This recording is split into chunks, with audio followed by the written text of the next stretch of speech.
Pagi anak-anak. Sebelum kita mulai pelajaran kita pada hari ini, kita berdoa dulu. Silakan dipimpin ketua kelasnya. Silakan.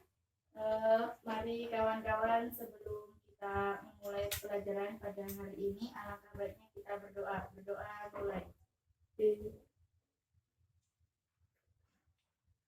Doa selesai. Kita absen dulu ya.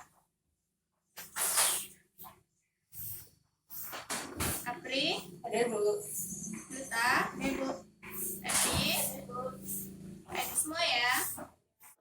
Kita hari ini akan belajar tentang taharah atau bersuci, yang dimana nantinya Ibu harapkan anak-anak Ibu bisa menerapkan itu di kehidupan sehari-hari. Kita akan belajar tentang taharah atau bersuci. Ada yang tahu pengertian dari bersuci itu seperti apa? Santri bisa? Tahu? Tidak tahu ya? Tidak. Baik, Ibu akan jelaskan. Taharah itu menurut istilah artinya bersuci. Sedangkan menurut bahasa taharah itu yaitu membersihkan badan, tempat, pakaian dari hadas dan najis. Jadi taharah atau bersuci itu yaitu harus membersihkan pakaian, badan, tempat dari hadas dan najis. Nah, ada yang tahu nggak apa itu pengertian dari hadas dan najis? Ada yang tahu? Nggak tahu ya? Baik, Ibu akan jelaskan sedikit. Hadas ini yaitu keadaan tidak suci pada diri manusia yang membuat dia tidak bisa beribadah kepada Allah. Itu pengertian dari hadas. Ada yang tahu contoh hadas itu apa? Contoh hadas itu seperti apa? Nggak tahu ya? Nah, hadas ini terbagi menjadi dua.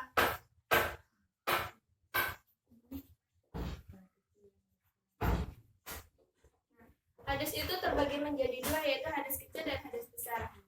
Dan di mana hadas kecil ini contohnya yaitu kentut, buang air besar, buang air kecil. Dan sedangkan untuk hadas besar ini seperti perempuan itu yang dinamakan haid.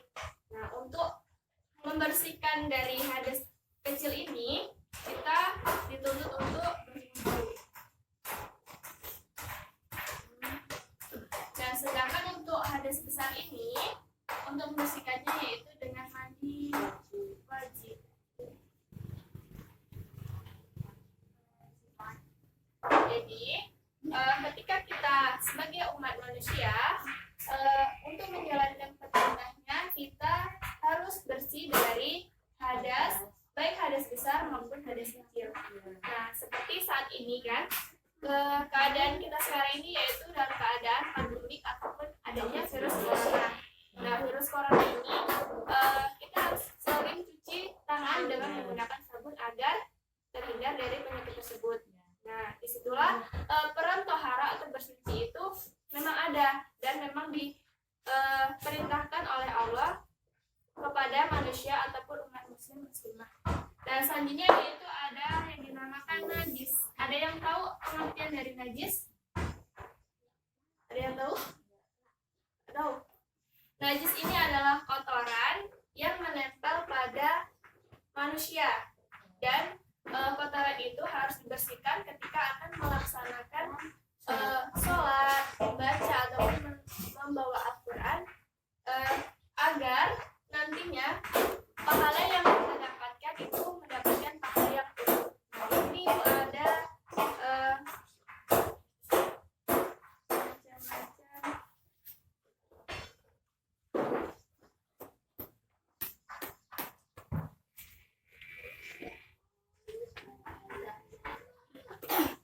Ibu ada video tentang macam-macam bersuci atau taharah.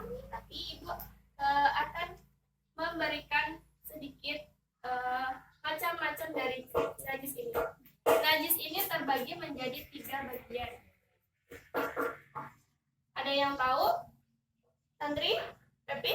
Siapa yang tahu? Ya?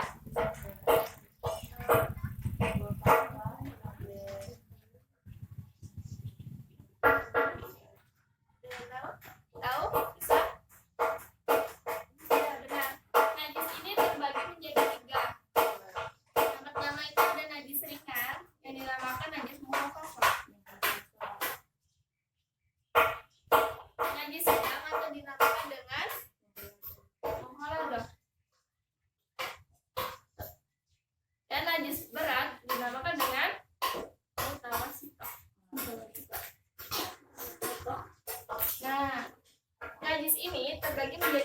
bagian, dan setiap bagiannya itu memiliki contoh dan cara membersihkannya masing-masing. Yang pertama itu ada najis ringan atau najis mukhafafah. Ada yang tahu contohnya dari najis mukhafafah itu? Najis ringan. Ada yang bisa?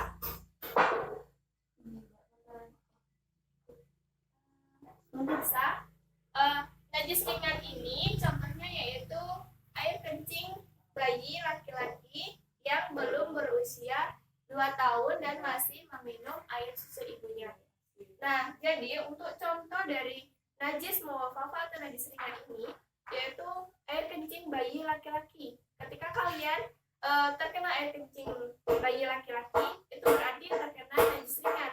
Dan cara untuk membersihkannya itu tidak sulit ataupun masih mudah. Tinggal kalian ambil air di keran dan kalian bersihkan di tempat yang kalian terkena air kencing bayi laki-laki tadi. Nah, itu bisa dikatakan kalian suci kembali karena itu cuma najis ringan. Sedangkan najis sedang tadi, contohnya ada yang tahu?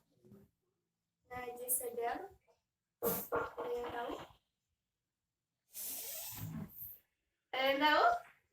Nah, najis sedang ini contohnya yaitu darah, nanah, dan lain-lain. Nah, ketika kalian terkena pisau misalkan, keluar darahnya kan, nah darah kalian itu dinamakan dengan najis sedang.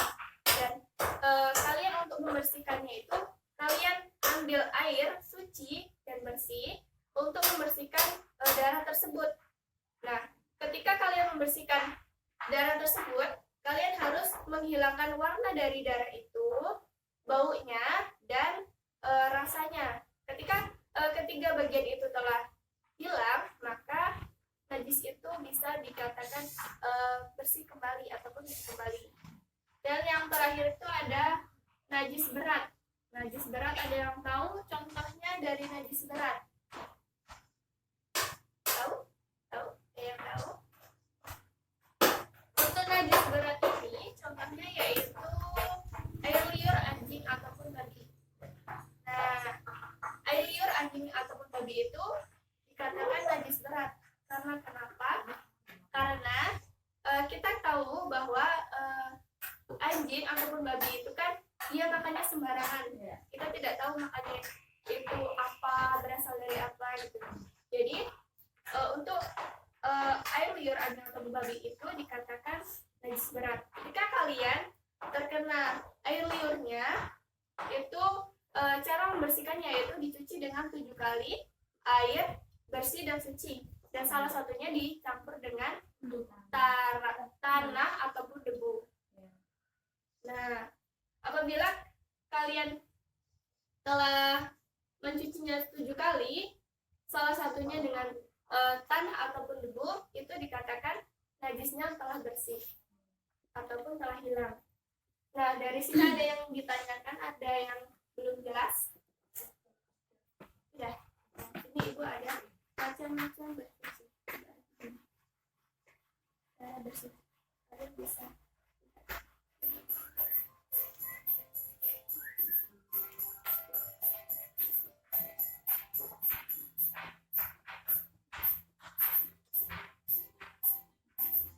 Kalian bisa lihat macam-macam dari bersuci ataupun taharah.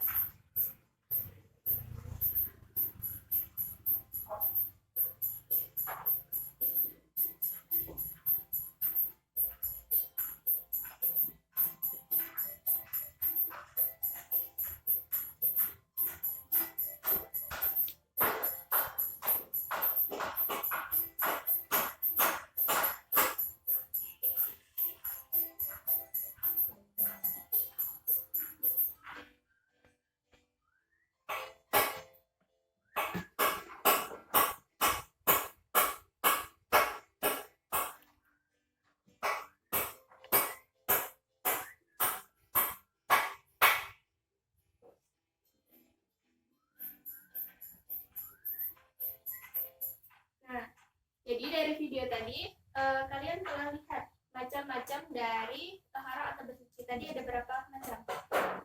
3. tadi? Wudu, Wudu, mandi mandi wajib, wajib, tayamum. tayamum. Berwudu tadi apa? Contoh dari berwudu ketika kalian apa? Kentut, Nah, kalian kentut ketika kalian buang air besar dan buang air kecil. Sedangkan mandi wajib tadi contohnya yaitu wanita yang sudah Wanita yang sedang melahirkan. nah, terus ada lagi ya wanita yang disebabkan untuk mandi wajib itu wanita yang melahirkan, wanita yang sedang haid dan lain sebagainya. Dan yang terakhir tadi ada tayamum. tayamum. Tayamum tadi digunakan ketika apa? Tidak ada air. Ketika tidak ada air ataupun pengganti wudhu. Ya. Kita diperbolehkan tayamum ketika kita dalam perjalanan, terus ketika kita kekeringan ataupun kesulitan tidak ada air. Nah, ini ada alat-alat untuk bersuci.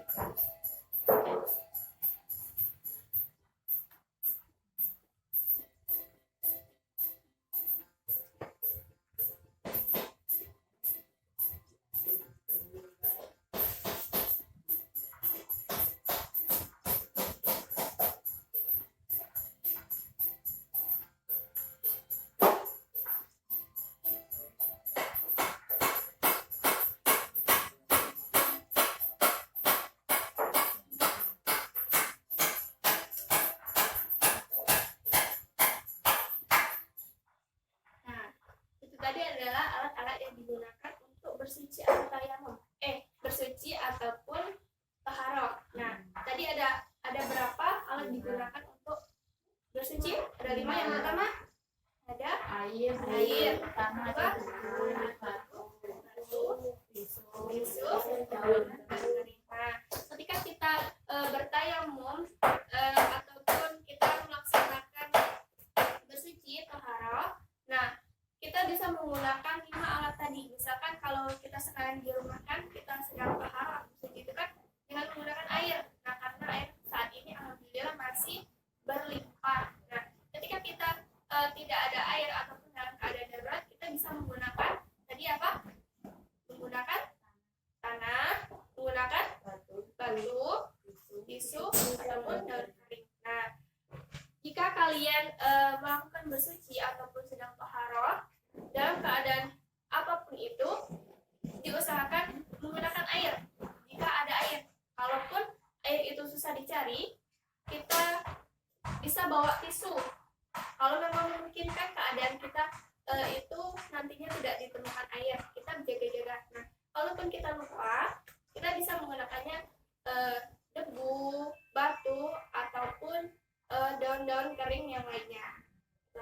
Nah, itulah penjelasan Ibu saat ini. Nah, kita diperintahkan oleh Allah untuk selalu bersuci ataupun bertaharah dari hadas dan najis. Karena kenapa? Allah itu menyukai ataupun menyayangi orang-orang yang bersih, berpakaian rapi, dan selalu melakukan taharah. Nah, tadi kan Ibu membahas hadas dan najisnya. Nah, di sini ada tadi harus bersih dari badan, tempat, dan pakaian. Nah, ada yang bisa menjelaskan maksud dari bersih dari badan, bersih dari pakaian, dan bersih dari tempat itu? Ada yang bisa menjelaskan ketiga bagian itu?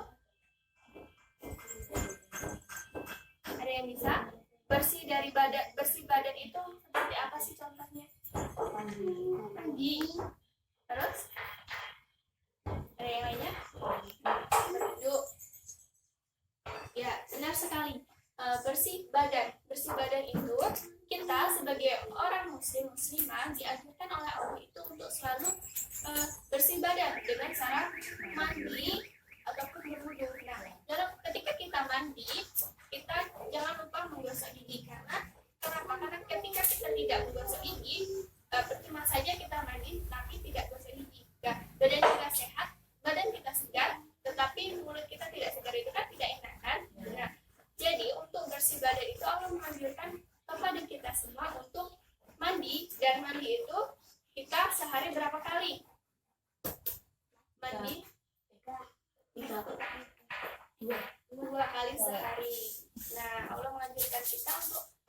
bersih badan dengan cara mandi, dan dalam mandi itu sehari 2 kali. Itu untuk bersih badan. Biasanya itu ada bersih pakaian. Ada yang tahu maksud dari bersih pakaian itu seperti apa? Dicuci. Terus ada yang lain? Benar sekali. Nah, untuk bersih pakaian itu ya dengan kita menjaga kebersihan di pakaian kita. Kita tidak harus maksud dari bersih pakaian itu tidak harus membeli pakaian baru setiap saat, tidak, tetapi kita menjaga kebersihan pakaian kita itu dengan cara mencuci pakaiannya, menyetrika, ataupun bisa memberikan bau wangi-wangian seperti itu, agar kita itu tetap terlihat bisa fresh, bisa enak dipandang oleh orang lain seperti itu. Yang selanjutnya itu bersih tempat. Ada yang tahu maksud dari bersih tempat itu? Bersih tempat, ada yang tahu? Nah, apa tadi? Vertikal. Selanjutnya sapu. Nah, benar sekali. Dan untuk yang terakhir ini ada bersih tempat itu seperti mengepel, menyapu, ataupun bisa nantinya membereskan tempat-tempat lain. Nah, jadi untuk bersih tempat ini kita umat Islam dituntut untuk selalu menjaga tempat-tempat kita agar tetap rapi, bersih, dan enak dilihat. Nah, seperti itulah tadi dikatakan dengan kalian itu dengan cara menyapu, mengapel, dan lain sebagainya. Jadi untuk umat Islam itu untuk selalu bersuci, kita harus menjaga 3 tadi. Kita harus bersih badan, bersih pakaian, bersih tempat, dan agar semua itu tercapai, kita sebagai umat Islam harus selalu menerapkannya di kehidupan sehari-hari agar bisa tertanam di dalam diri kita. Nah, ketika kita sudah tertanam hal-hal tersebut, maka kita akan mudah menjalankannya. Ketika kita merasa badan kita kotor, pasti kita akan mandi, pakaian kita kotor, kita akan mencucinya, tempat kita kotor, kita akan membereskannya seperti itu. Jadi kita itu dituntut untuk selalu bersih dan menjauhi dari kotor-kotoran. Dari sini paham? Ada yang ditanyakan? Baiklah. Ibu akan memberikan soal kalian. Kalau buka bukunya halaman 24.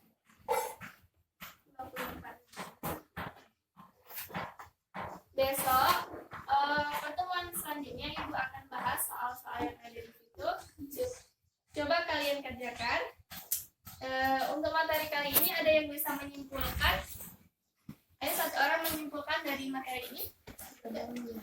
Silakan Andri, boleh? Repi, kita ataupun Apri, simpulkan dari materi yang Ibu sampaikan tadi apa? Mengenai tentang apa? Tahara atau bersuci. Tahara atau bersuci dibagi menjadi 2. Hadas dan najis. Hadas dibagi menjadi 2, kecil dan besar. Kecil contohnya berwudu, besar mandi wajib. Najis dibagi menjadi 3. Mubah mubalaga dan ditawasito. Ya. Baik, itu terima kasih untuk hari ini.